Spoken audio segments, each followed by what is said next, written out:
अध्याय यूपीएससी में आपका स्वागत है दोस्तों। हम उत्तराखंड पटवारी, यूके ट्रिपल एससी और हमारे यूके पीसीएस जैसे एग्ज़ामों के लिए हम जीएस और हिंदी और जो भी इम्पोर्टेंट उत्तराखंड से रिलेटेड टॉपिक्स हैं उनको कवर कर रहे हैं। इससे पिछली वीडियो में मैंने आपको बहुत सारे टॉपिक्स करवाए थे, ठीक है। लेकिन आज मैं आपको सबसे इम्पोर्टेंट जो कि उत्तराखंड कल्चर आर्ट का जो सबसे इम्पोर्टेंट पार्ट है वो है जनजाति, तो वो मैं आपको करवाऊंगा। और जनजातियाँ ये एकमात्र इम्पोर्टेंट पार्ट ही नहीं है, ये हमारे एक्यूरेसी को मेंटेन करते हैं, क्योंकि यहाँ बच्चे बहुत ज़्यादा सिली मिस्टेक्स करते हैं, ठीक है। तो अगर आपने ये टॉपिक पढ़ लिया तो ये रिवीजन के लिए है, ऑलरेडी नहीं भी पढ़ा तो फिर भी आपके यहाँ से क्वेश्चन इजीली कवर हो जाएंगे।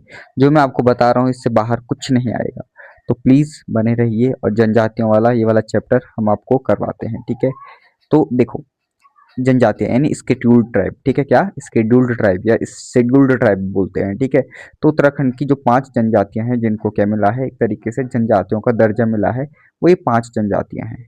कौन कितनी जनजातियां हैं? 5, जिसमें से पहला थारू, जौनसारी, बोक्सा, भोटिया, राजी, ठीक है। अब क्या होता है कि 1969 में 67 में इन्हें तो जनजातियों का दर्जा मिल जाता है कि भाई ये उत्तराखंड की 5 जनजातियां हैं और इन्हें क्या किया जाएगा, स्पेशली ट्रीट किया जाएगा, ठीक है, और प्रिविलेज मिलेंगे। लेकिन क्या होता है कि जब हमारा national commission for scheduled tribe है, यानी कि पहले क्या था, 338 आर्टिकल में दो थे, यानी दोनों कवर होते थे, एनसीएससी और एनसीएसटी, यानी national commission for scheduled caste and tribe, ठीक है। तो जातियों के लिए भी और जनजातियों के लिए भी पहले राष्ट्र में एक क्या हुआ करता था, आयोग हुआ करता था, जो क्या करता था, इनके संरक्षण, इनके जो भी इम्पोर्टेंट राइट्स वगैरह है, इनको ओवर व्यू करने का काम करता था। कौन करता था? ये नेशनल कमीशन। फिर बाद में 89th कॉन्स्टिट्यूशनल अमेंडमेंट आता है 2003 में, ठीक है। तो ये 89th कॉन्स्टिट्यूशनल अमेंडमेंट क्या करता है, 338 आर्टिकल्स को कर देता है, तोड़ देता है, और यहाँ से क्या कर देता है, एसटी यानी शेड्यूल्ड ट्राइब को अलग कर देता है, और इसके लिए एक नई बॉडी बनाता है, एनसीएसटी। पहले ये एनसीएससी में ही था, एनसीएससी एंड टीएसटी था, अब ये क्या है, एक ही है। लेकिन ये याद रखना, ये क्या है, संवैधानिक निकाय है, ठीक है, क्योंकि ये कॉन्स्टिट्यूशन में आता है आर्टिकल 338 ए के अंडर, ठीक है। तो 338 में था पहले, अब 338 बन गया। इसमें 5 मेंबर्स होते हैं, ठीक है। कितने मेंबर होंगे? 5। एक तो ऑब्वियसली चेयरमैन होगा, दूसरा इसका वाइस चेयरमैन होगा, ठीक है।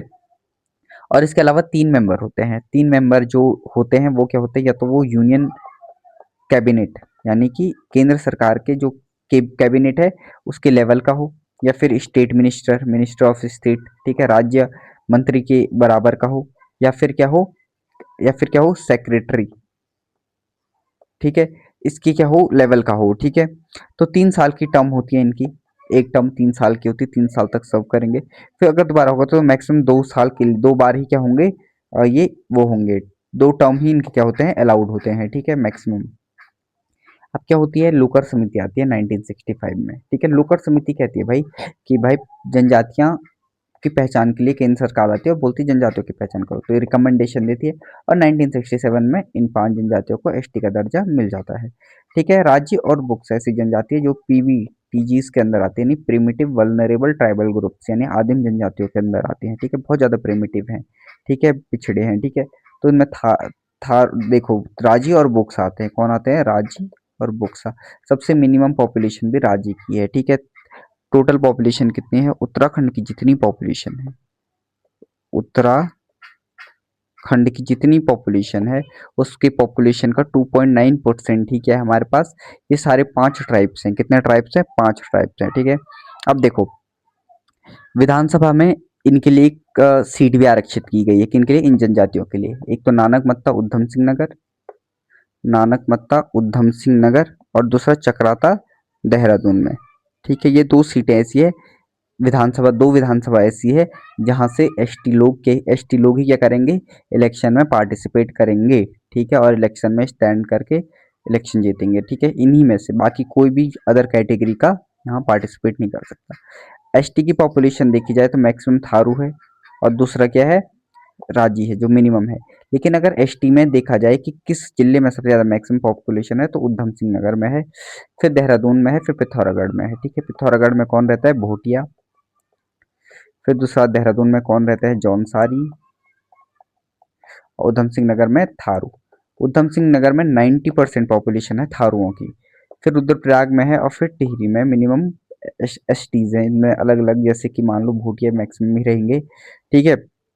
अब देखो थारू जनजाति, अब ये एक सिर्फ आज हम थारू जनजाति पढ़ेंगे, फिर अगली वीडियो में हम ऐसे करके 5 वीडियोज आएंगे जिसमें हम 5 जनजातियों को कवर करेंगे। ठीक है।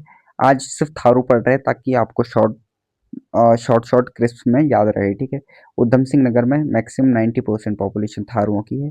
इनको मलेरिया प्रूफ कहा जाता है क्योंकि ये तराई रीजन में आते हैं।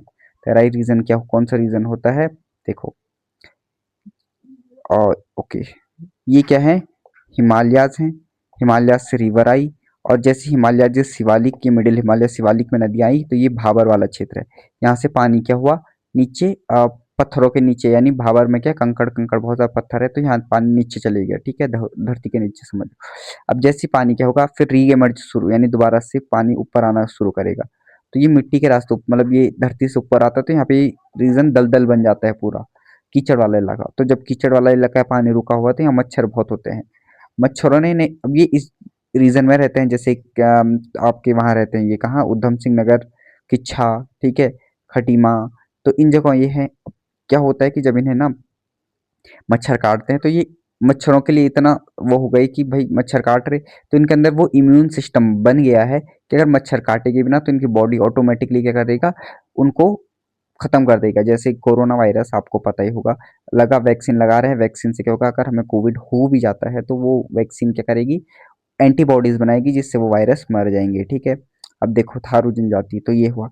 अब इसमें हम देखते हैं कि ये अपने आप को तो बोलते हैं महाराणा प्रताप के वंशज, कहते हैं ये किरात वंश से हैं। ठीक है। दूसरा, गंधुर क्या है, गंधुर वो होता है कि थारू में जो बड़े बड़े परिवार होते हैं तो उनमें से कुछ एक योग्य इंसानों को चुना जाता है और लीडर बना जाता है। तो गंधुर थारू जनजाति से संबंधित है। बड़े परिवारों में जो तुम्हारा चलाने वाला लीडर या बड़ा आदमी होगा वही क्या कहलाता है, गंधुर कहलाता है। दूसरा, इनमें विवाहों की प्रथा से क्वेश्चन आता है, बहुत ज्यादा इंपॉर्टेंट। बदला विवाह, बदला विवाह जब वो होता है जब मान लो दो दोस्त हैं, दोनों ने अपने भाई बहनों, मतलब अपनी बहनों की शादी एक दूसरे से कर दी, तो बहनों का आदान प्रदान हुआ तो बदला विवाह हो गया। तीन, टिकती प्रथा, ये अब चलती है। इसमें क्या होता है कि रिश्तेदार की जो लड़की होगी उसी से ही शादी कर लेंगे। ठीक है। अब चाला क्या होता है, जब लड़की का विवाह हो जाएगा ना तो क्या करेगी, जो लड़की अब क्या होगी अपने ससुराल से, अब जब परमानेंट अपने ही ससुराल में रहना शुरू करेगी तो वो चाला कहलाएगी, चाला। ठीक है। चाला, अब कहीं नहीं चलना है, अब एक ही जगह में रहना है। ठीक है। तीन टिकती मतलब कहेंगे रिश्तेदार। ठीक है। तीन टिकती यानी रिश्तेदार, बदला, बस। अब ये वाला कॉन्सेप्ट थोड़ा मस्त है, इसमें से कुछ टर्म आपके कंप्लीट हो जाएंगे। मंचपतिया, मंचपतिया यानी जो क्या करेगा, एक जाएगा, जैसे कोई बोलेगा जा भाई थोड़ा सा तेरे को पैसे देता हूँ मैं, थोड़ा सा क्या करे लड़की ढूंढ के आ मेरे लिए। ठीक है। तो मंचपति अब वही हुआ जिसने क्या लड़की ढूंढने का क्या किया, कॉन्ट्रैक्टर एक तरीके से, क्या, कॉन्ट्रैक्टर। ठीक है, कॉन्ट्रैक्टर। ठीक है, कॉन्ट्रैक्ट लिया और लड़की ढूंढी। जैसी लड़की ढूंढी और दोनों रिश्तेदारों के बीच बात कंफर्म करवा दी कि हाँ भाई ठीक है बात हो गई, हम करेंगे शादी सगाई जो भी है, तो तब क्या हो गया, उस पॉइंट को हम बोलेंगे पक्की पौड़ी। ठीक है, क्या बोलते हैं उस रस्म को, पक्की पौड़ी, क्या होंगे, हाँ भाई बात पक्की हो गई।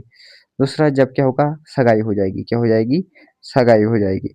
जब सगाई होगी, एंगेजमेंट हो गई तो अपना पराया होगा, क्या होगा, अपना पराया। लेकिन जब जिस दिन फाइनली, अब एक पॉइंट आएगा जब सगाई के बाद बोलेंगे कि भाई अब क्या होनी है, शादी होनी है, किस तारीख को शादी होगी, तो का अब बताओ उस डेट को क्या करेंगे, अब मान लेंगे, उस रस्म बना लेंगे। तो अब हो गए बात कट्टी यानी फाइनल। ठीक है, कोई भी बात आगे पीछे नहीं होगी, बात कट्टी हो गई, फाइनल हो गई डेट, शादी की डेट हो गई। ठीक है, शादी की डेट 14 जून 2026 फाइनल हो गई। ठीक है, तो ये बात कट्टी हुई। फिर दूसरा होता है विधवा विवाह। अब विधवा विवाह जैसी होता है तो दो तरीके के विधवा होते हैं, एक तो चुटकट्टा और उठान। जैसे ही विधवा विवाह होता है तो अब क्या होगा, लड़की का जो पापा होगा वो अपने आसपास के रिश्तेदारों में क्या करेगा, लठ भरवा भोज देगा। ठीक है, तो लोगों को खाना खुना खिलाएगा जिस खाने का नाम ये है। ठीक है।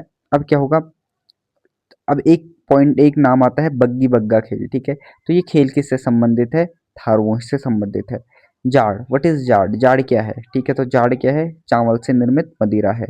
अब जब जंगलों में ये वन आँख हेट के लिए जाएंगे, जनजातियां हैं मारते होंगे, तो इस आँख हेट को बोलते हैं खाबर, क्या बोलते हैं, खाबर। ठीक है, खाबर कौन, खाबर करने चलो रे, खाबर करने चलो। ठीक है। अब देखो ये जो पूजा करते हैं ना, एक तो खड़गा भूत की करते हैं और दूसरा पच्छावन के करते हैं। ठीक है, तो याद रखना जो मैंने इंपॉर्टेंट बताया वो याद है। ठीक है, याद कर लेना। ठीक है, लट भरवा भोज। दूसरा होली, दो बैठक होली। आपको बोलता है कि भाई किस जनजाति में बैठक और उजली होली का कॉन्सेप्ट है। ठीक है, किस जनजाति में बैठक होली और उजली होली का कॉन्सेप्ट है, तो किस में है? थारू जनजाति में। दूसरा एक क्वेश्चन है, बिरादरी पंचायतों का अधिकारी होता है कौन होता है? बताओ बताओ बताओ, जल्दी बताओ। क्या चौधरी महतो होता है, भले मानस, चौकीदार, बड़े घर? देखो ये सारे अधिकारी होते हैं, लेकिन अब ये देखो, मैंने कहा ना।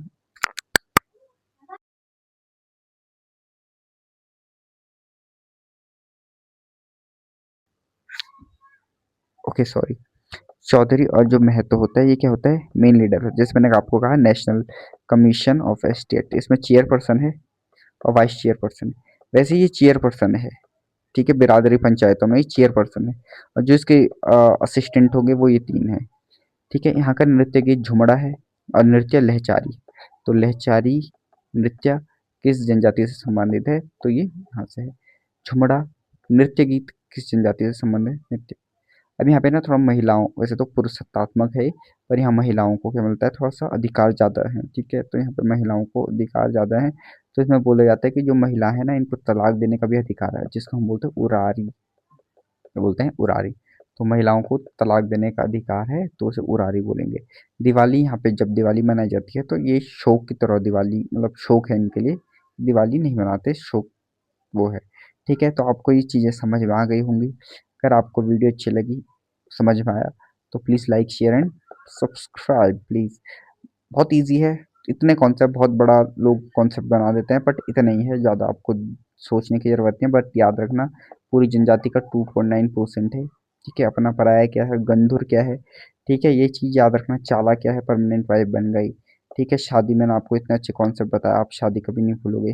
फिर ऐसे ही करोगे तो एक बार रिवाइज करना, लिख लेना, ऐसे नोट्स बना लेना। ठीक है, thank you so much, bye.